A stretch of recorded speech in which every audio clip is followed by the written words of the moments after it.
Hello, and welcome to the Professional Sales Academy, a program where we learn sales, marketing, and business development techniques that will help move your business to the next level. My name is David Kankam. We've been learning about sales objections and the fact that they are resistance to sales approach, and these are the reasons why prospects are not able to buy things as often as they ought to buy from salespeople. At the beginning of every sales presentation, resistance are at a very high level, and as we have learned in the earlier series, we learned that it is the duty of the salesperson to drive the sales through that resistance curve and make sure that the resistance level drops from the beginning of the sales presentation to the end of the sales presentation, so that at the end he can be able to close the deal and make a sale. Today, we are focusing our attention on blocking objections rather than overcoming objections. Why are we focusing our attention on blocking the objections rather than overcoming the objections? We have realized that if you overcome an objection, you're not really leading the conversation, and that is not what we want as professional salespeople. We want to take control of the conversation. We want to take control and lead the discussion and make sure that we are able to close the deal at the end of the day. If a prospect says your price is too high or too expensive, that is an objection, and this is the psychology behind it. Because the prospect voiced that opinion out themselves, they are less likely to change their mind, no matter how hard you try to convince them. What you rather need to do is to block the objections before he actually voiced them out in the first place. The question then is, how do you block an objection without someone voicing it out? Well, studies have shown that on an average, prospects have about 3 to 5 common objections about your product or service.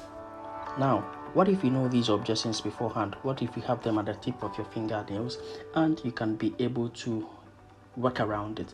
Would you be happy using these objections or coming up with these objections yourself and be able to block them as and when they appear in the sales presentation? That's what we're going to look at today. So how do you do it?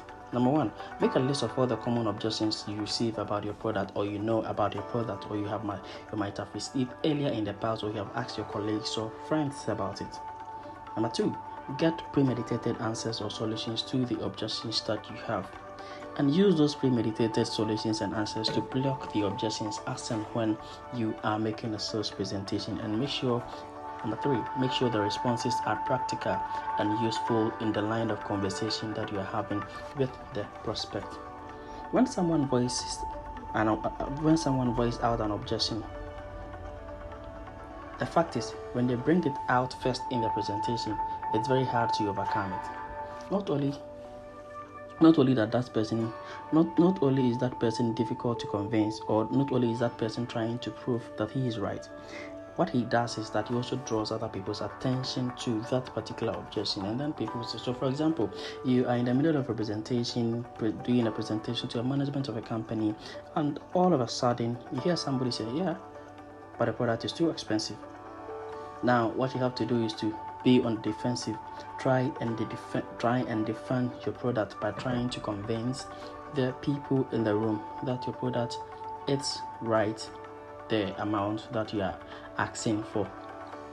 And we all know that when you are trying to defend the product, you are not really winning the conversation, or you are not really winning the sales presentation.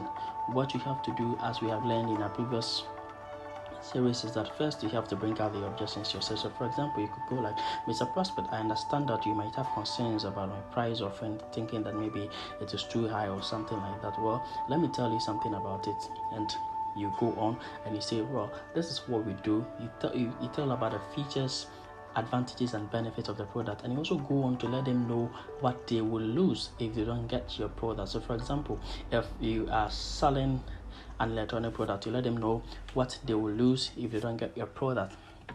And when you have done that, what you have to do is that make a demonstration, make it pictorial, make it graphical, and make sure that it sinks home in the minds of the people that are listening to you. Having done that, make sure you ask the prospects, or ask the people that you are talking to, ask them, does this sound okay for you? Have I been able to answer that question for you? If not, they'll come up and say, okay, how about this? then you go on and then explain that one as well. But if not, then you'll be able to lock it down with that kind of analogy. Thank you, and join you next time.